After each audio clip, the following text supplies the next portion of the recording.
जोहार tribe TV ना tribe प्रेम आखड़ा सानाम को सगुन दाराम सावरे मिनी कदिnya ᱤᱧ ᱞᱚᱫᱚᱢ दिनम हिलो आयमा लेकान साताम आते बोन थुतीदा रपड़ काना बोन आयमा किछु बोन तुले जोखायदा आर ठीक नोंकाना गे मिदटांग साताम आते दिन बोन रपड़ा मेन आबो बोन बाडाय गिया नाहा ऑक्तो रे ऑल पढ़ावते सानाम जाति सानाम परिस रेन हर को लाहाव आकना आर ठीक ओना ताक रे आबू हर हपन हो नित दो आपनारा आयो आड़ांगते ऑल पढ़ाव लगी को छुटाव आकान तबोना से को लाहाव आकना अडी संगी को लाहा हेज आकना मेनखान एन रेहो मिदटांग कुकली हेज गदगोआ ओका लेका जहाँ नित सानताड़ी मीडियम ते ऑल पढ़ाव चला कना और नवा सानताड़ी मीडियम ते ऑल पढ़ाव एतब तायम खना गे मिदटांग कुकली आयमा होड़ा मोने रे एकदम तावा ताकेरोग कना ओना कुकली चेत कना जे सानताड़ी ते ऑल पढ़ाव कथे चेत हुयुगुआ नवा रेना आगाम चेत कना अखीर चेत कना आदो साजाव सामटा आ अडी मारांग मिदटांग कुकली कना नवा को बाबत ते बोन थुतिया और नित थुति लगित ते आबू साला सावरे बोन न्यामा कदिया पेड़ा लेकाते मानुतान धीरमल बेसरा गोंके जहां दो खेजुरिया प्राइमरी स्कूल रेन मारांग माचेत कनाय मेन दो सानताड़ी मीडियम रेन माचेत कनाय गोंके सगुन दाराम ट्राइब टीवी रे सगुन दाराम एकाल पहिलो रे जहां कुकलियत इन चला आम ठेन होय जे आम प्राइमरी टीचर कान तबोना मेन दो सानताड़ी मीडियम रेन टीचर कान तबोना आदो आमा नोनवा कमिया जीवन पहिलो बडाय सनाया 30 खन कान तमा चे लेका कते नोवा सानताड़ी मीडियम रे आरकी आम कमी कोम नाम के तबोना आदि नपाय कथा आदो नोवा दो इन दो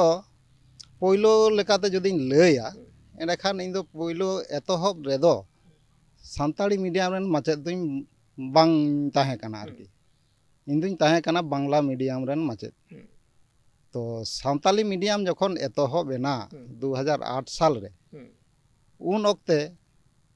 बाकुड़ा जिला रे जहां तिना सानताड़ माचेत ले ताहे कना आदो गवर्नमेंट जखन एहब लागिदो कना सानताड़ी मीडियम उन ओक्तो चिका केदाय एहब माय एहबा ओड़ार कना मेनकान अकोय आते एहबा ताले उनका चेरे चिकेया ताले इने ओक्तो रे बाकुड़ा डीपीएससी चेयरमैन माने बाकुड़ा जिला रे तिने गान सानताड़ टीचर माने बांग्ला मीडियम रेन गे टीचर कनाले मेनखान सानताड़ कनाले नोंकान टीचर को सानामे होवा लिया और ओंडे होहो काते डीपीएससी रे होहो काते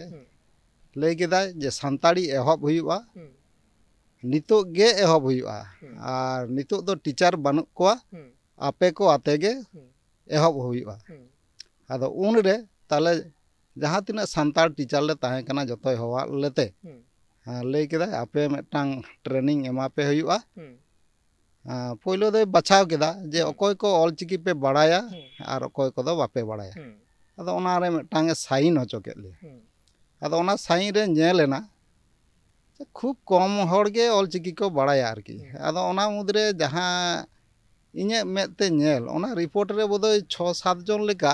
ओना बाड़ाय धारे ले ऑल लेदा और बांग बाड़ाय धारे दो को बाड़ा बांग बाड़ाय धारे दो माने टोटल हयतो बांग हिसाब कना से ओना हिसाब दो इहो ठोटी बन नाम कदा तबे आय उमन ओंडे जहां हॉल ताहे कना मोटामुटी 500-600 गान जानि सानताड़ टीचर को जारवा लेना आदो मोटे 6-7 टी सीरियल ताहे कना ओंडे बाड़ाय धारे आदो ओना मुद्रे इनिं ताहे कना नोंडे संतोष मुर्मू भुड़कुड़ उनी दो चिलेगाड़ा प्राथमिक विद्यालय नुई ताहे कना नुई हो आदो नोआ धारे लिं सोय लेदा आदो ओय जोना साथे गारकी आदो ताले ओना को नेल काते गवर्नमेंट रे ये केदा जे मिदटांग ताले आपे ट्रेनिंग एमापे हुआ सानताड़ी बाखराते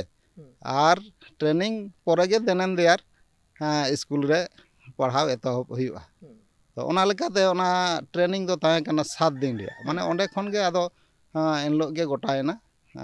गोटा काते मिदटांग चिट्ठी को इशू केदा बोदो मिद दिन बारसिंग परे गे ओना चिट्ठी होले नाम केदा नाम काते विभिन्न डिस्ट्रिक्ट रे विभिन्न जायगा रे ओना ट्रेनिंग प्रोग्राम दो हुई कना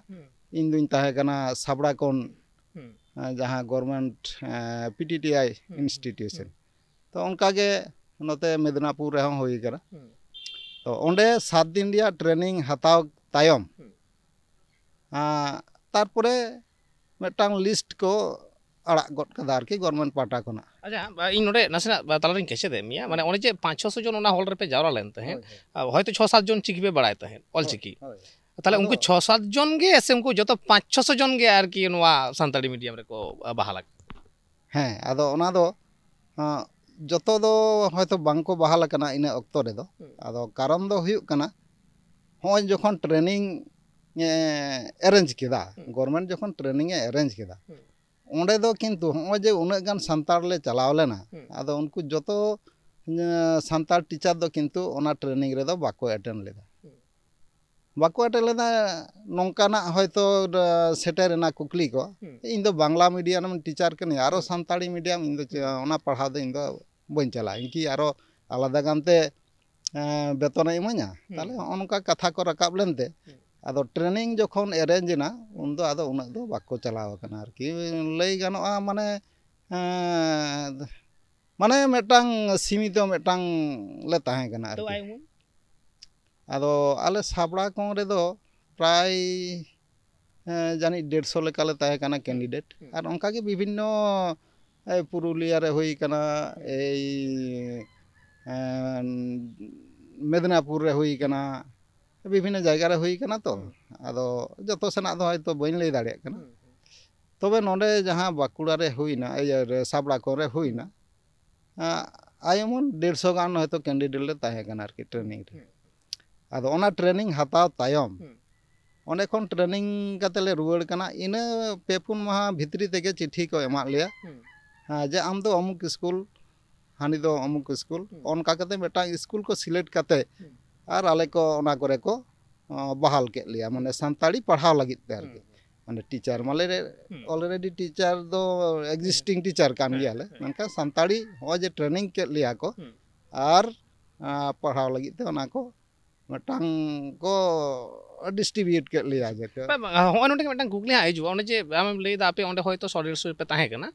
एटा करे होको ताहे वकान गिया आतो ओने चिकी धारे ऑल चिकी धारे सोई रे जखन 6-7 जन पे ताहे कना ओना खातिर ते कना कुकली आरो हिजु कना तले आरो होयतो आइमा गान सांताड़ी ते आरकी माचेट को बहाल का को जहां दो होयतो ऑल चिकी बाको बाडे तले उन ऑक्तो पठुआ गिदर को वा अनाट तले तो अडी मारंग अनाट ताहे वकान ताहे हैं ओना दो अनाट दो अवश्य आदो ने हड़ दो इन दो लाहा खना आसेकारे सेना कदई बड़ाई ऑल चिकी दो इन क्षेत्र दो जदि उन दो असुविधा दो बांग ताहे कना मेनखान एक बारे जहां होयतो नोंका टीचर बाको सही कदा माने आडी हड़गे होयतो किछु किछु को बड़ाय ताहे बतर ते बाको सही कदा मेनखान मैक्सिमम के बाको बड़ाय ताहे ताले उनको दो ओना 7 दिन ट्रेनिंग ते ऑल चिकी ऑल पढ़ाव निये कदो होयतो इने घड़ी दो सेना केट गया आदो इने को आतेगे आले दो पढ़ाव को एहब होचो के लिया आरकी आदो ओना दो दमे सफिशिएंट मिटांग माने दक्षता आते दो होयतो बांग हुई कना आरकी एकल आदो ओने जे उन समय एहब ना होयतो एहब समय नवा खांगोट ताहे कना अनाट ताहे कना होयतो उन समय निंके कते जहां लगा कते सर्वाइव कदा से चलावे जे कना मेनखान ओये 2008 खन तिहिन हबी 2024 हबी संताली मीडियम दल पढ़ा चला कना उन रेना जहां नवा को अनाट ताहे कना ओना कि तिहिन हो मेना कदा से बनुआ है तिहिन दो आडिटा गे सोहले हेज कना पहिलो एहब समय जहां लका एटकेटोड़े ताहे कना उन दो होयतो बोय हो उन दो बांग ताहे कना से माचेट हो उन दो बाको ताहे कना और आले जहां कोले एहब ले दो एहब रे आले 4 शर्मा दो आले गेले माने चलाव कदा आले माने जहां को जे 7 दिन रे ट्रेनिंग कते आले को माचेट का संताड़ी तो इने दिला दिलीगे 2012 साल रे मिटांग पेरा टीचर नियोग हुईना आरकी हो जे संताली मीडियम जहां करे एहब बिना प्राइमरी स्कूल करे ताले 2012 रे मिटांग संताली पेरा टीचर को नियोग केट को आदो ओना संताली पेरा टीचर नियोग रे बाकुड़ा जिला रे दो रानीबांध ब्लॉक ताहे कना सारेंगा ब्लॉक ताहे कना रायपुर ब्लॉक ताहे कना अलता तालडांगडा ब्लॉक ताहे कना निया पुनिया ब्लॉक आ उनका के मेदिनीपुर रे हो ताहे कना तो नोंडे प्राय 150 जन लेका मिटांग वैकेंट उडुक लेना आरकी बाकुड़ा जिला रे आ टोटल ताहे कना 450 आरकी आदो जायो कोना दो विभिन्न स्कूल रे ओना को नियोग हुई कना ऐसे से उनको दो नितो हो मेना को गे पढ़ावेत को आदो आले को दो नोआ हो लई ताहे कना जे नितो आपे पढ़ाव हताड़ को पे तारपरे होयतो ओना को जायगा रे नियोग हुयुआ आदो नियोग दो हुई कान गया पेरा टीचर 2012 साल रे और 2010 साल रे फुल टीचर को नियोग कना सानताड़ी मीडियम ते आदो ओना दो बिसी दो बाको हताव काट को उन अक्तो 45 जन को हताव लेना बाकुड़ा जिला रे अच्छा आदो इनको गे खान टीचर लेकाते मेना को नित हो अदो जायहोक सानताड़ी मीडियम तोल पढ़ाव चला कना तो मनमी को आयमा किछु कुकली मेना कदम टांग माचेद रेना अनाट तिहिं हो जुदियो आंजमगोआ जे पर्याप्त परिमाण ते माचेद बनु अकाद को नवा पठुआ को अनाट से पुथि पतब को बनु अकदा नवा को अनाट की सरी के माने नित एकदम मेना अका गया से हर को मेन कना बा अनाट दो मेना गया तिहिं जुदिन लेया जे बांग्ला मीडियम तिहिं हाने 30 खन चों चला कना जे उनको आदो अनाट बनुआ उनको हो अनाट दो मेना गया और सानताड़ी मीडियम अब से सानताड़ी मीडियम रे अनाट दो मेना गया मेनखान बई बईते नवा दो सोहले रे हिजुक कना अच्छा पुथि पतब को विभिन्न गाइड बई को नितो दो तैयारक कना अबोरेन राइटर को ऑल बिलिदा से पोइलो पोइलो दो जेमन एकमात्र माचेद गे भरसा ओड़ा रे कोय पढ़ावया से कोई काटी लैया ट्यूशन कोई ठेने पढ़ा ना मिटान जहां अनाट ताहे कना नवा दो बई बईते सोले हिजुक कना आदो होय नोडे खना गे आरो मिटान कुकली हिजुआ तिहिं आयमा हर को मेनदा जे आबो सानताड़ी ते बन पढ़ा आबुआ जहां माने जाना आड़ांग कना आयो आड़ांग कना उना आड़ांग तेगे ऑल पढ़ा कते बन लाहा चला और ठीक होय नोडे जायगा रेगे हेज कते मिद सर रन होड़ा कुकली सानताड़ी ते पढ़ा कते चेद हुयुगुआ हैं नवा कुकली दो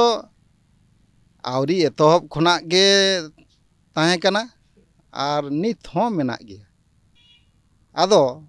इन मिटांग सानताड़ी मीडियम रेन माचेद लेकातिन लेया से नितो धरी ते तिहिं 2008 साल खन होय जे सानताड़ी मीडियम रेन माचेदक कना जहां लेका नितो मई बाबू ताको को पढ़ा कना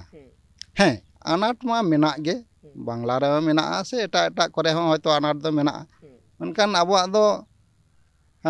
एतहब रे दो उना गान परिवेश बांग खातिर ते हयतो अनाट दो मेना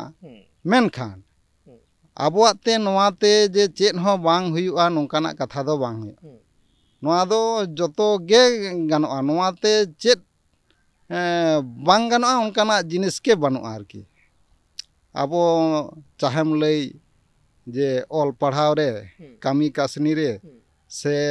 रोजगार पंथा रे से हो जे डाक्टर इंजीनियर जहां गेम पढ़ा अनाट दो बनुआ नोआते आबो ऑल पढ़ाव सेना कते जथेष्ट नोआ जायगा करे हो आबो बन पढ़ाव दाड़ेआ उनकाना जायगा रे बन बहाल दाड़ेआ माने लाफांग सेचेद नोआ लगी दो मेना आकाद गिया आरकी माने जहां तिना लाफांग गे आरकी ऑल पढ़ाव सेन दाड़ेआ ओना हो सानताड़ी तेगे हैं मेना माने साइंस ते हम पढ़ाव दाड़ेआ हैं साइंस ते हैं आदो ओना दो जेमन रानीबांध हाई स्कूल रे कथा गिन लिया आदो जखन नोडे माध्यमिक को पास केदा मई बाबू ताको पहिलो बेच जखन माध्यमिक को पास केदा इना माध्यमिक पास पर गे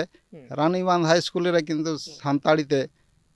सानताड़ी मीडियम रे स्टूडेंट को साइंस रे को भर्ती कना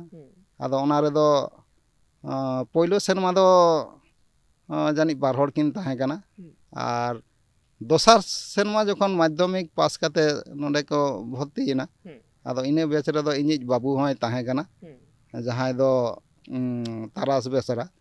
तो उनी दो नितो दो होय बाकुड़ा यूनिवर्सिटी खन कॉलेज मुचेद काते आरो एमएससी रे भर्ती कनाय ना यूनिवर्सिटी अंडर रे तो नोआ दो पढ़ाव दो चला कना एकाल माने लाफांग सेचेद से जहां कुकली को जहां को ताहे कना जे आदो लाफांग सेचेद मेना आसे बांग से शुधु सानताड़ी माने सानताड़ी सातामाते गे पढ़ाव एटा कोनो सब्जेक्ट से एटा कोनो सातामाते गानक कना से बांग हे गानक कना जहां साड़े साते पढ़ाव सनाया से साइंस साते पढ़ाव सनाया उनी साइंस ते पढ़ाव दड़े आय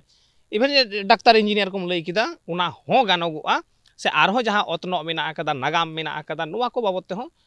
पढ़ाव गानोआ मेन लाफांग सेचेद आरहो मेना आकाद गिया नुवा बाबत थुती एकदम जरी ताहेन ताबोना मेनखान ऑक्टो मेटा हुडी मछा जिरो रेना जिरो ते मी रोड हिजु कना सावरे थान पे जिरो ते आरो मेदा दोड़ाते सनाम को गे सगुन दाराम और आबू बन गलमराव दा सानताड़ी ते से सानताड़ी मीडियम ते ऑल पढ़ाव लाफांग सेचेद से नुवा ते पढ़ाव कते चेद हुयुगुआ जहां आयमा कुकली मेना आकदा आदो नोडे गोंके मेनाय कदिया उनि ठेन आरो मेटां कुकली अते सेटेरवा लाफांग सेचेद माय मेना गिया गिदर को ऑल पढ़ा कना मेनखान नोंडे आरो मिटांग कुकली हिजुगो कना जे ऑल पढ़ा माको ऑल पढ़ा कान मेखान चाकरी ओकारे को ᱧᱟᱢᱟ ᱚᱠᱚᱭᱮ ᱮᱢᱟ ᱚᱠᱚᱣᱟ ᱛᱟᱦᱞᱮ ᱠᱤ ᱥᱩᱫᱷᱩ ᱥᱟᱱᱛᱟᱲᱤ ᱛᱮ ᱯᱟᱲᱦᱟᱣ ᱠᱟᱛᱮ ᱢᱟᱪᱮᱫ ᱠᱟᱹᱢᱤ ᱞᱟᱹᱜᱤᱫ ᱠᱚ ᱠᱚᱭᱚᱜ ᱠᱟᱜᱼᱟ ᱟᱨ ᱚᱱᱟ ᱢᱟᱪᱮᱫ ᱨᱮᱱᱟᱜ ᱦᱚᱸ ᱵᱟᱦᱟᱞᱤ ᱴᱷᱤᱠ ᱴᱷᱟᱠ ᱵᱟᱹᱱᱩᱜ ᱟᱠᱟᱫᱟ ᱱᱚᱣᱟ ᱫᱚ ᱮᱠᱮᱱ ᱢᱟᱪᱮᱫ ᱞᱟᱹᱜᱤᱫ ᱫᱚ ᱵᱟᱝ ᱢᱤᱫᱴᱟᱝ ᱚᱞ ᱯᱟᱲᱦᱟᱣ ᱫᱚ ᱢᱤᱫᱴᱟᱝ ᱡᱮᱛᱟ ᱩᱱᱤᱭᱟᱜ ᱥᱟᱱᱟᱢᱟᱜ ᱠᱤᱱᱛᱩ ᱱᱚᱣᱟ ᱠᱷᱚᱱᱟᱜ ᱜᱮ ᱩᱱᱤ ᱠᱟᱹᱢᱤ ᱨᱮ ᱵᱟᱦᱟᱞ ᱫᱟᱲᱮᱭᱟᱜᱼᱟᱭ ᱡᱮ ᱠᱳᱱᱳ ᱡᱟᱭᱜᱟ ᱨᱮ ᱛᱤᱦᱤᱧ ᱥᱩᱫᱷᱩ ᱢᱟᱪᱮᱫ ᱫᱚ ᱪᱮᱫᱟᱜ ᱡᱟᱦᱟᱸ ᱦᱚᱭᱛᱚ ᱵᱤᱵᱷᱤᱱᱱᱚ ᱱᱤᱭᱳᱜ ᱠᱚ ᱡᱟᱦᱟᱸ ᱠᱚ ᱦᱩᱭᱩᱜᱼᱟ ᱟᱨᱠᱤ पुलिस डिपार्टमेंट रेल रेम रे ओना मा जहाँ लेका हुयुग कान उनका गे हुयुआ एरपरे ओय डाक्तार इंजीनियर नोआ हो पढ़ाव गानोग कना ताले ओका ठेन दो घाटती तान कना गोटा के तो हुयुग कना इᱧ आय मन ते दो आरकी एकाल मेनखान होंडे गार मिटांग कथा हिजुग कना ओय बोने कामे जहां सानताड़ी तको पढ़ा कना माने सानताड़ी मीडियम रे को माचेद लगिदो कना से माचेद सनाय को जहां इच्छा मेना काते कारण मिन हर तो आया एम तहन तया तो इन ऑल पढ़ाव कते माचेद इन तैयारोआ से डाक्तार इन तैयारोआ ओना तो उनिया अधिकार कान तया अदो आयमा हड़ा के प्रोफेशन नोवा को बाछावा जे इन माचेद इन होयोआ आरो गिदर इन चेद अकुआ अदो होय नोवा प्रोफेशन रे जखन को हिजुग कना अनाट जहां टन सेटरो कना जे उनको ओना 6% रिजर्वेशन सानताड़ी मीडियम रे ओना 6% रिजर्वेशन के को ᱧᱟᱢदा जस्ती बा को ᱧᱟᱢदा जहां खातिर ते सानताड़ी मीडियम रे तिहिन हो माचेद रेना अनाट उनको मेन कना आरके ओना खातिर ते माने माचेद रेना हो अनाट मेना आकदा और आमदा सानताड़ी गिद्रा सानताड़ी ते पढ़ाव काते रहो सानताड़ी मीडियम ते पढ़ाव काते रहो बेकार मेना आकाद को ताले की 6% रिजर्वेशन आते के एकदम मुचित हबि नेल हुयो तबुना आदो ओना रिया जहां नितो एंते माने आदि को मेना आदो नितो जहां लेका अबो ओना सानताड़ी मीडियम चलाक कना आदो ओना लेका ते दो नितो दो हा खान बांग्ला रिया जहां एंते चे इन लिया माने नोआ दो चेत को माने बांग्ला अंडरटेकिंग रेगे किंतु नोआ बोर्ड दो मेना सानताली एडुकेशन बोर्ड लेका ते दो नितो दा आरी हटिङो आरकी आदो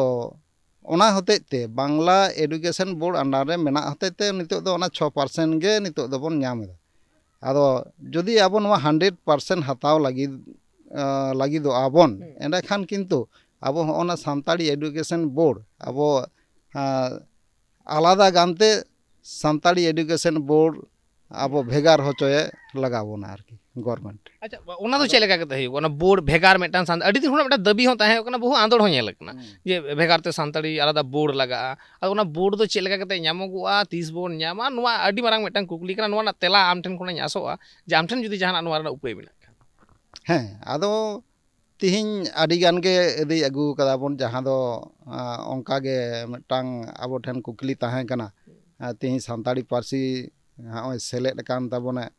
संविधान रे तो नोआ इदी कते आदि हर तो आदि रकम को मंतब्य कदा जे नोआ हुइलेन खान मा इन आना गंगारिन दोन चाडोआ नोआ हुइलेन खान मेनखान तिहिन तो हुई कान ताबोना ताहले तिहिन हो उनको तो को दाणा बड़ाय कान बाको दोन चाडो कना आरकी आदो उनका गे नोआ हो आबो आंदोलन तला तेगे नोआ दो आबो आगुई हुयुग ताबोना आरहो आदि गान कामी बाकी मेना जहां दो सानताड़ी एडुकेशन बोर्ड आबो नोआ दाबी राकाब हुयुग ताबोना जे नोआ दो सानताड़ी एडुकेशन बोर्ड आले तेले चलावा नोंकाना मेटांग आले डिपार्टमेंट एमो हुयुग तापेया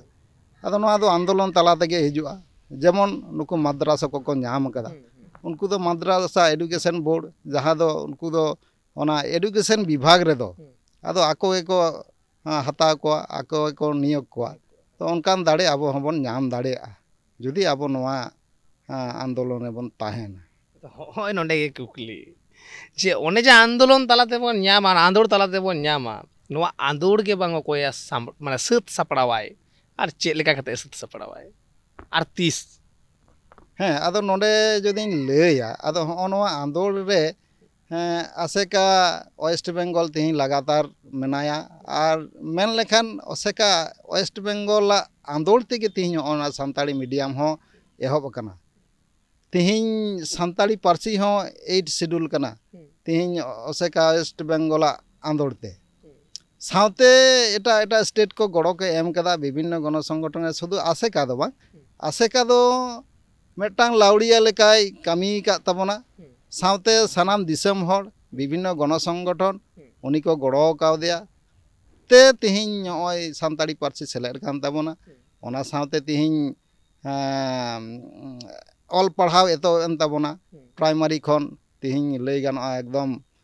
ᱤᱭᱩᱱᱤᱵᱷᱟᱨᱥᱤᱴᱤ ᱫᱷᱟᱹᱨᱤᱡ ᱮᱦᱚᱵ ᱟᱠᱟᱱᱟ ᱛᱚ ᱚᱱᱠᱟᱜᱮ ᱱᱚᱣᱟ ᱦᱚᱸ ᱟᱨᱦᱚᱸ ᱞᱟᱲᱟᱣᱱᱟ ᱛᱮᱭᱟᱨ ᱦᱩᱭᱩᱜ ᱛᱟᱵᱚᱱᱟ ᱞᱟᱲᱟᱣᱱᱟ ᱫᱚ ᱟᱥᱮᱠᱟ ᱯᱟᱦᱴᱟ ᱠᱷᱚᱱ ᱫᱚ ᱡᱟᱹᱨᱤᱜᱮ ᱢᱮᱱᱟᱜᱼᱟ ᱧᱮᱞᱚᱜ ᱠᱟᱱᱟ ᱠᱟᱹᱢᱤ ᱠᱚᱫᱚ ᱪᱟᱞᱟᱜ ᱠᱟᱱ ᱜᱮᱭᱟ ᱢᱮᱱᱠᱷᱟᱱ ᱟᱨᱦᱚᱸ ᱡᱳᱨᱫᱟᱨ ᱟᱵᱚ ᱫᱤᱥᱚᱢ ᱦᱚᱲ ᱟᱨᱦᱚᱸ ᱜᱚᱲᱚ ᱦᱩᱭᱩᱜ ᱛᱟᱵᱚᱱᱟ ᱤᱧᱟᱹᱜ ᱢᱮᱱ ᱱᱚᱣᱟ ko ᱡᱩᱫᱤ ᱴᱷᱤᱠ ᱥᱟᱺᱦᱤᱡ ᱵᱚᱱ ᱡᱟᱹᱨᱤ ᱫᱚᱦᱚᱭᱟ ᱱᱤশ্চয় ᱢᱤᱫ ᱫᱤᱱ ᱵᱟᱝ ᱢᱤᱫ ᱫᱤᱱ ᱱᱚᱣᱟ ᱨᱮᱭᱟᱜ ᱯᱷᱚᱞ ᱵᱚᱱ ᱧᱟᱢ ᱫᱟᱲᱮᱭᱟᱜᱼᱟ ᱮᱱᱛᱮ ᱠᱷᱟᱱ ᱡᱟᱦᱟᱸ ᱠᱷᱚᱡ ᱠᱟᱱᱟ ᱡᱟᱦᱟᱸ ᱨᱮᱸᱜᱮᱡ ᱠᱟᱱᱟ ᱟᱫᱚ ᱢᱤᱫᱴᱟᱝ ᱠᱟᱛᱷᱟ ᱨᱮᱠᱚ ᱢᱮᱱᱟ ᱡᱮ ᱢᱤᱫᱴᱟᱝ ᱜᱤᱫᱟᱹᱨ ᱛᱤᱱ ᱜᱷᱟᱹᱲᱤᱡ ᱵᱟᱭ ᱨᱟᱜᱟ ᱮᱸᱜᱟᱛ ᱩᱱ ᱜᱷᱟᱹᱲᱤᱡ ᱵᱟᱭ ᱱᱩᱱᱩᱭᱟ ᱮᱠᱫᱚᱢ ᱟᱫᱚ ᱱᱚᱝᱠᱟᱱᱟᱜ ᱨᱮᱸᱜᱮᱡ ᱡᱮ ᱟᱵᱚᱣᱟᱜ ᱞᱟᱡ ᱨᱮ ᱢᱮᱱᱟᱜ ᱟᱠᱟᱫᱟ ᱟᱫᱚ ᱚᱱᱮ ᱚᱱᱟ ᱨᱮᱸᱜᱮᱡ ᱥᱮ ᱚᱱᱟ ᱨᱟᱜ ᱜᱮᱛᱚ ᱵᱟᱝ ᱟᱸᱡᱚᱢᱚᱜ ᱠᱟᱱᱟ ᱦᱚᱸᱜᱼᱚᱭ ᱱᱚᱰᱮ ᱜᱮ ᱠᱟᱛᱷᱟ ᱛᱮᱫᱚ ᱢᱤᱫ ᱥᱚᱢᱚᱭ ᱮᱥᱮᱠᱟ ᱥᱟᱱᱛᱟᱲᱤ ᱯᱟᱹᱨᱥᱤ ᱟᱸᱫᱳᱲ ᱨᱮ ᱞᱟᱹᱣᱲᱤᱭᱟᱹ ᱞᱮᱠᱟᱛᱮ ᱠᱟᱹᱢᱤ ᱟᱠᱟᱫᱟ ᱢᱤᱫᱴᱷᱮᱱ ᱦᱚᱸ ᱚᱥᱤᱠᱟᱹᱨ ᱨᱮᱱᱟᱜ ᱡᱟᱭᱜᱟ ᱵᱟᱹᱱᱩᱜ ᱟᱠᱟᱫᱟ ᱢᱟᱨᱟᱝ ᱢᱟᱨᱟᱝ ᱟᱸᱫᱳᱲᱮ ᱥᱟᱹᱛ ᱥᱟᱯᱲᱟᱣ ᱟᱠᱟᱫᱟ ᱮᱠᱟᱞ ᱥᱟᱹᱨᱤ ᱠᱟᱛᱷᱟ ᱠᱟᱱᱟ ᱢᱮᱱᱠᱷᱟᱱ ᱛᱤᱦᱤᱧ ᱡᱟᱦᱟᱸᱭ ᱮᱥᱮᱠᱟ ᱩᱱᱮ ᱛᱟᱦᱮᱸ ᱠᱟᱱᱟ ᱛᱤᱦᱤᱧ ওয়েস্ট বেঙ্গল এসেকা অঙ্কা বাই ᱧᱮᱞᱚᱜᱚᱜ ᱠᱟᱱᱟ তাহলে কি ᱡᱟᱹᱯᱤᱫ ᱟᱠᱟᱜᱼᱟᱭ ᱵᱟᱝᱟ ᱡᱟᱹᱯᱤᱫ ᱫᱚ ᱵᱟᱝ ᱠᱟᱹᱢᱤ ᱫᱚ ᱠᱟᱹᱢᱤ ᱠᱟᱱ ᱜᱮᱭᱟᱭ ᱟᱥᱮᱠᱟ ᱟᱯᱱᱟᱨ ᱞᱮᱠᱟ ᱛᱮᱫᱚ ᱤᱧᱟᱹᱜ ᱢᱮᱫ ᱛᱮᱫᱚ ᱠᱟᱹᱢᱤ ᱠᱟᱱ ᱜᱮᱭᱟ ᱟᱨ ᱡᱚᱛᱷᱮᱥᱴᱚᱭ ᱠᱟᱹᱢᱤ ᱠᱟᱱ ᱜᱮᱭᱟ ᱛᱤᱱᱟᱹᱜ ᱜᱟᱱᱮ ᱫᱟᱲᱮᱭᱟᱜ ᱠᱟᱱᱟ ᱢᱮᱱᱠᱷᱟᱱ ᱤᱧᱟᱹᱜ ᱢᱮᱫ ᱨᱮ ᱱᱤᱛᱚᱜ ᱡᱟᱦᱟᱸ ᱧᱮᱞᱚᱜᱚᱜ ᱠᱟᱱᱟ ᱟᱥᱮᱠᱟ ᱦᱚᱛᱮᱡ te ᱛᱤᱦᱤᱧ ᱥᱟᱱᱛᱟᱲᱤ ᱯᱟᱹᱨᱥᱤ ᱥᱮᱞᱮᱫ ᱥᱚᱝᱵᱤᱫᱷᱟᱱ ᱨᱮ ᱥᱮᱞᱮᱫ ᱮᱱᱟ ᱥᱟᱶ ᱥᱟᱶᱛᱮ ᱟᱨᱦᱚᱸ ᱢᱮᱱᱟᱜᱼᱟ ᱛᱤᱦᱤᱧ ᱨᱮᱰᱤᱭᱳ ᱥᱮᱱᱴᱟᱨ ᱟᱠᱟশবাণী ᱠᱷᱚᱱ ᱚᱱᱟ ᱦᱚᱸ ᱟᱥᱮᱠᱟ ᱛᱟᱞᱟ ᱛᱮᱜᱮ ᱞᱟᱹᱲᱦᱟᱹᱭ ᱠᱟᱛᱮ ᱟᱹᱫᱟᱹᱭ ᱦᱩᱭ ᱠᱟᱱᱟ ᱚᱱᱟ ᱨᱮᱭᱟᱜ ᱢᱤᱫᱴᱟᱝ ᱥᱮᱱᱴᱟᱨ ko ᱮᱢ ᱠᱟᱜ ᱵᱚᱱᱟ এরপরে টিভি চ্যানেল সেন্টার হᱚᱸᱠᱚ ᱮᱢ ᱠᱟᱫ ᱵᱚᱱᱟ ᱚᱞ ᱯᱟᱲᱦᱟᱣ ᱮᱛᱚᱦᱚᱵ ᱮᱱᱟ ᱛᱚ ᱱᱩᱱᱟᱹᱜ ᱠᱤᱪᱷᱩ ᱦᱩᱭ ᱛᱟᱭᱚᱢ ᱛᱟᱭᱚᱢ তে ᱧᱮᱞᱚᱜᱚᱜ ᱠᱟᱱᱟ এত বেশি ᱜᱟᱶᱛᱟ ᱟᱨᱦᱚᱸ ᱵᱮᱨᱮᱫ ᱮᱱᱟ ᱢᱟᱱᱮ ᱟᱥᱮᱠᱟ ᱢᱟ ᱛᱟᱦᱮᱸ ᱠᱟᱱ ᱚᱱᱟ ᱫᱚ ᱦᱟᱱᱮ 1967 68 ᱥᱟᱞ ᱠᱷᱚᱱᱟᱜ ᱤᱧᱟᱹᱜ ᱡᱟᱦᱟᱸ ᱵᱟᱲᱟᱭ ᱩᱱ ᱠᱷᱚᱱᱟᱜ ᱨᱮᱡᱤᱥᱴᱟᱨ ᱜᱮ ᱠᱟᱹᱢᱤ ᱟᱹᱜᱩᱭᱮᱫᱟᱭ ᱤᱱᱟᱹ ᱛᱟᱭᱚᱢ ᱦᱚᱸᱜᱼᱚᱭ ᱡᱮ ᱯᱟᱹᱨᱥᱤ ᱡᱤᱛᱠᱟᱹᱨ ᱛᱟᱭᱚᱢ ᱥᱮ ᱚᱞ ᱯᱟᱲᱦᱟᱣ ᱮᱛᱚᱦᱚᱵ ᱛᱟᱭᱚᱢ এত বেশি গাঁথা এটা গাঁথা ko বেরেদ না যেমনই লইয়া মাঝি পারগানা মহল এই পঠুয়া গাঁথা আরো এমান এমান ko আরকি কল্যাণ সমিতি আদো যত গে ko কামি কান তাবন মেনখান আদো যত গে ko কামি কানা মেনখান আলাদা আলাদা মিটাং দল আতে ko কামি কানা আদো হয় যে উনমারাং আশেকাওয়া মিটাং জুমিত তাহে কানা আদো উনকু হড় গে তো হড় তো আদো যে আমেরিকা খন হেজ কাতে উনকু ko সংগঠন ko বেনাও দা বাঙ্গা তাহলে আশেকা যাহা মিটতে আমি মেনে চয়েদা যে ওই যে আলাদা আলাদা সংগঠন ko বেনাও কে ওনা খাতির তে এসেকা রাপুট না রাপুট দো বান রাপুট কানা এসেকা দাড়ি কম এনা হ্যাঁ মানে উনা দো হয়তো যাহাই নোয়া করে গে ভূমিকা ko এমে তাহে কানা আদো উনি গে যদি আলাদা গানতে তে মিটাং সংগঠন তৈয়ার কাতে উনি হইলে দেলা নোয়া তে বন হিজুয়া তাহলে নোয়া মা দাড়ে দো অটোমেটিক্যালি কম রিয়া কথা কান গে যখন পার্সি আন্দোলন হইও সে উন সময় পার্সি আন্দোলন সময় এসেকা সাথে আইমা গাতে গাঁতা ko তাহে কানা উন সময় না পার্সি আন্দোলন লাগে ভাষা মোর্চা তৈয়ার লেনা ভাষা মোর্চা তৈয়ার লেনা ওনা जहां हिलो पार्सी सेलेद लेना दोसार हिलो भाषा मोर्चा चाबाय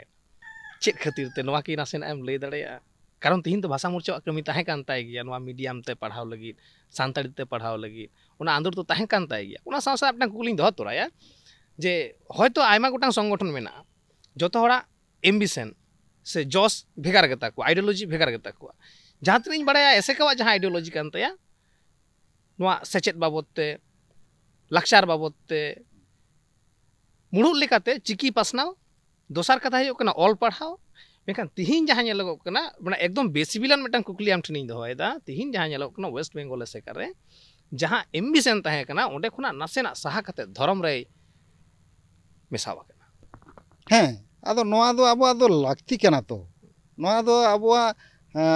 ᱢᱟᱱᱮ ᱡᱟᱹᱛᱤᱜᱚᱛ ᱢᱤᱫᱴᱟᱝ ᱤᱭᱟᱹ ᱠᱟᱱᱟ ᱛᱚ ᱢᱟᱱᱮ ᱯᱟᱴ ᱠᱟᱱ ᱛᱟᱵᱚᱱᱟ ᱠᱟᱨᱚᱱ ধরম ধরম ছাড়া আম তো আমার আইডেন্টিটি বাম দহ দাড়িয়া তাহলে ধরম আবো লাকতি মেনাগᱼᱟ তিহিᱧ অল পড়াও এতহব কানা বিভিন্ন স্কুল কলেজ রে চালাক কানা ওনা মা চালাক কান গে আদো ধরম যেহেতু নিতো হᱚᱸ আবো আনা कोड रे आवरी हिजुआ आदो नोआ रिया लड़ाई दो अब जथात के ताबना नोआ दो आलादा गानते दो बांग अब नोआ दो लगती कना एकाल लगती कना धर्म रेना लड़ाई लगती कना बांग दो बांग मेनखान आयमा होना मेन कना जे होनो धर्म रेना लड़ाई रे बोलो कते जहां मुरुब कमी ताहे ओकान थे एजुकेशन बाबत ते ओना दो एसेकाय हेडिङ कना मामा ओंकाना कथा दो बांग नेलोगो कना लड़ाई दो लड़ाई गया कारण इन नेलेदा तो डेपुटेशन हो चला कना होय कोलकाता हुलसई को चला कना ओंडे सनामा लेकाना दाबी दाबा तायन कना बा जिला जिला डेपुटेशन हो मेना आदो ओना दो होयतो अकोय ओका मेते नेलेदा तिहिन दो होयतो लाहा लेका जहां मेटांग मास डेपुटेशन से मेटांग आंदोड़ ताहे कना उनका दो होयतो बांग हियु कना मेनखान कागज कलम ते दो किंतु যথেষ্ট নোয়া রিয়া দো লাগাতার গে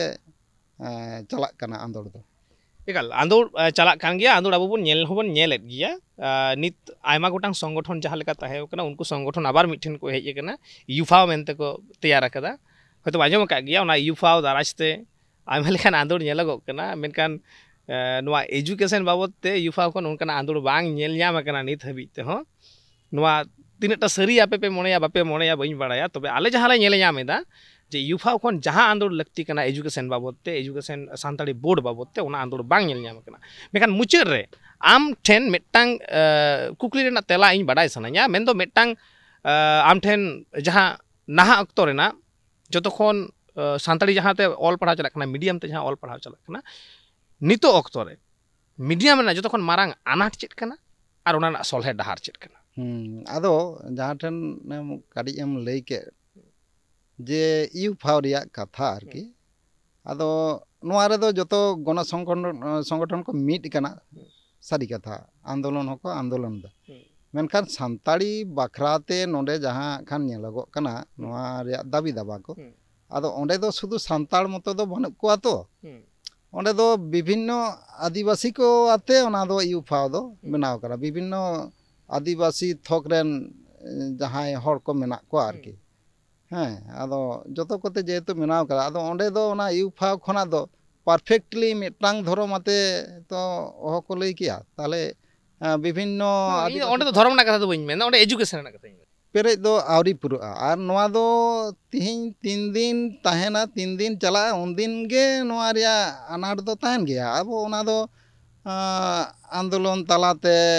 अब ऑफिशियली ट्रांजेक्शन तलाते नोआ को दो सोले दी हुई तबना जे नोआ दो चाबायना से आदो बांग ताहेना मिटांग सोलेना माने ओने ओंडे गे मुचेना उनका तो बा नोआ दो तिने गे बोन कामी इदिया उने गे नोआ दो अनाट तैयार चला ओना को दो सोले इदी गे लागती लगाबोना आरकी एकाल आर मिटांग जहां कुकलिñ दोहले तहे जे नाहा अक्तो रे सानताड़ी मीडियम रे से सानताड़ी ते पढ़ा लगी ते जतखन मारांग अनाट चेत कना आर ओना सोले डहार चेत कना जतखन मारांग अनाट दो चेइन ले माने जतो सेट थेके अनाट दो मेना आदो जतखन मारांग मिट कथा ते दो जानिक खान लई दो काटी आट ᱧᱚᱜ गया आदो एनते रे हो मारांग अनाट दो नितो दो पुथी पोतब साथे माचेट आरकी से आदो पुथी पोतब आर माचेट कारण दो नितो जहां लेवल रे हेज कान तबना ओना सानताड़ी मीडियम ऑल पढ़ाव आदो नितो दो चिके कना जे नोआ दो रास्ता तैयार गे नितो दो चलाक कना रास्ता तैयार माने दुआर झिज गे चलाक कना चेदा से तिहिं जहां दो 2008 रे जहां मई बाबू ताको पोइलो को सानताड़ी मीडियम रे को एडमिशन लेन दो तिहिं नुकु दो कॉलेज पास काते कॉलेज खन उडुक काते तिहिं एमए रे को माने पोस्ट ग्रेजुएट एंते रे एमए रे को भर्ती कर पीजी को करा पीएचडी को करा ताले लाहा खन तो आदो नोआ रिया बोई तैयार से माचेत नियोग दो बानु आसे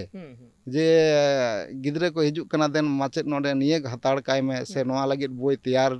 काते दोहो काग में उनका दो बांग नोआ को दो गिद्रे को रकाब चलाक कना साव सावते ओना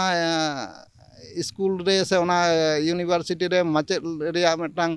चिंता भावना हुयुक कना माचेत को व्यवस्थायदा ओना सावते ओना पुथी को हो नुकु रकाब परे खान ओना दो उयर भावना चलाक कना जार जने नोआ दो काटी एटकेटोड़े ओना को दो हिजुक कान गे तबे नोआ जखन मिधाव नोआ एकदम केजी खन जखन पीजी एकदम पूरा अब सिस्टम मिधाव हुई पारम चला इना पूरा दो आदो नोआ दो सोले एंतेखान आबू जहाँ तिहिना गलबार साताम तबन में सानताड़ी मीडियम ते ऑल पढ़ाव काते चेद हुयुआ बांग हुयुआ आदो लाफांग सेचेद मेना आकादा से बनु आकादा जतखन मारांग हुयुक कना तिहिन सानताड़ी मीडियम रे पढ़ाव रेना जहाँ अनाट जे सॉल्हे दाड़ेया ओना रेना जे हर डाहार मेना आकादा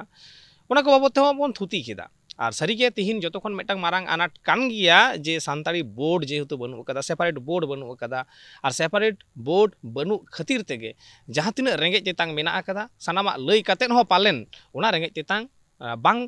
मेटाक कना ओना रेंगे बांग मेटाक कना ओना तेतांग बांग तिरपिदोग कना मिद दिन हिलो हुयुगुआ हयतो ओना योग्यता आबू नाम लगाव बोना हयतो ओना आदोड़ आबू तैयार लगाव बोना एंडेखान के आबुआ जहाँ रेंगे चेतांग ओना हयतो सानामा आबू पेरेज पूरणा आबोन सानामा तेगे और सानताड़ी मीडियम ते जहाँ को कुकली को ताहें कान तापे ताहें आसोई आपेया कुकली कोरेना तेला पे नाम आकादा जुदी बाम पे नाम आकादा एंडेखान दाराय कान दिन रे मीडियम बाबत ते सानताड़ी मीडियम बाबत ते आरहों थुती हुयुगुआ और निंके गे ट्राइब टीवी नाइट कमी होरा को नेल लगी ते नेल कान ताहें पे ट्राइब टीवी सानताड़ी जोहार।